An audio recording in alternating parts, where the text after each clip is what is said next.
Real creepy horror stories, based on sports, YouTube, English.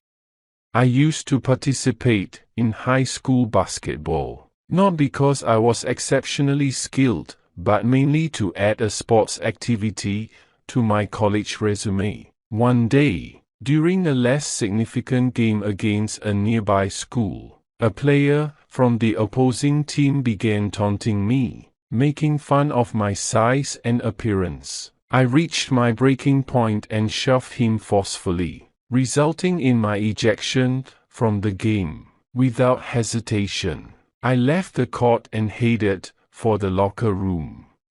To my surprise, the locker room door was locked. Instead of bothering my coach to unlock it, I decided to explore the outside entrance, which was unusually open. The locker room was pitch black and icy cold. I fumbled to find the light switch while hearing strange noises in the room. I heard footsteps and felt someone's presence, but couldn't see anything due to the darkness. My calls for identification went unanswered.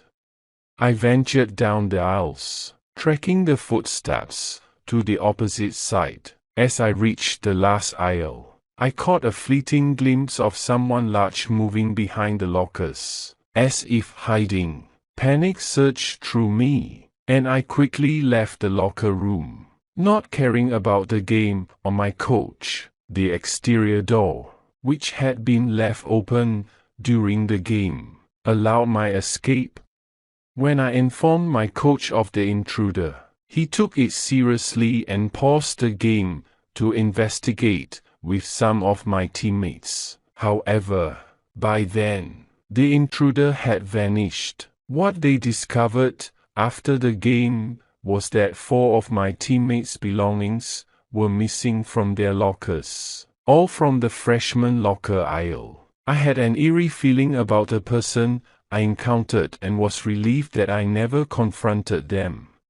My younger brother is a hockey player, and I often drove him to his games and practices. One cold evening, my girlfriend Michelle and I decided to smoke some weed while watching his game. We found a secluded spot behind some trees near the hockey rink. However, our relaxation was interrupted by 2 strangers with unsettling appearances who approached us, offering drugs. Feeling uncomfortable, we declined and decided to leave.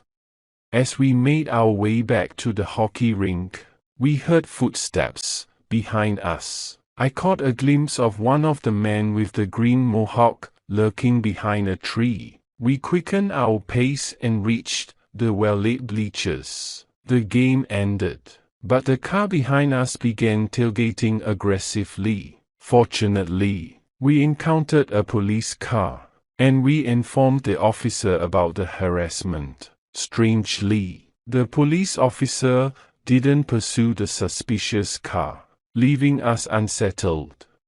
I've always had a close-knit group of friends who shared a passion for baseball. We often played pickup games in a hidden clearing in the woods that included a baseball field and basketball court. One evening, as we were enjoying our game, 6 intimidating-looking men entered the clearing and began watching us. Their presence unnerved us, and we decided to end our game early. I asked my friend Jordan to accompany me out of the clearing to avoid walking alone. We parted ways, but as I walked alone through the dark woods, I became increasingly paranoid, constantly scanning the area with my flashlight. Laughter and yelling from the men in the clearing added to my anxiety. Suddenly, I heard someone approaching from behind, a tall figure in a hooded sweatshirt with their face obscured. I dropped my gear and ran for my life, eventually reaching my home safely. Terrified, I informed my parents and friends, and they called the other parents to ensure everyone was safe. Luckily, all my friends made it home unharmed. Following this incident, Our parents prohibited us from visiting the clearing, and the memory of those menacing men still lingers, knowing they might be aware of where I live.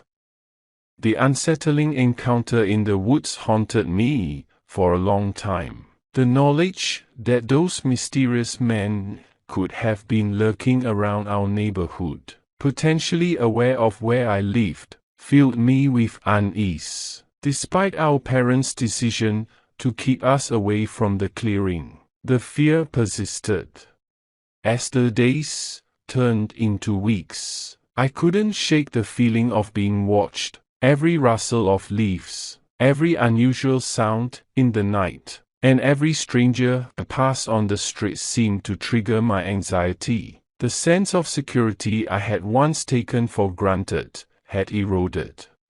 My friend Jordan, who had walked with me that fateful night, shared similar feelings of apprehension. We often talked about our experiences, trying to make sense of what had happened and speculating about the intentions of those men. We couldn't escape the unsettling reality that they might still be out there, lurking in the shadows. Over time, our group of friends became more cautious, avoiding unlit paths and deserted areas. Even during the day, we started walking in larger groups, and our parents insisted on picking us up directly from any activity. The freedom we once enjoyed began to feel like a distant memory. Despite our parents' attempts to reassure us, we couldn't shake the fear that the encounter in the woods had left behind. It was a stark reminder that the world could be a dangerous place, and the innocence of our childhood had been shattered.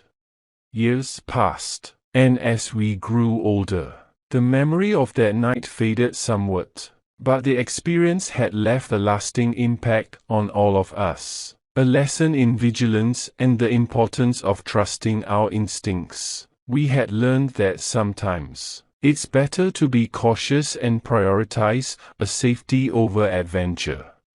Now, as adults, we still occasionally revisit that unsettling night in our conversations, reflecting on how it had changed our perception of the world and the choices we make.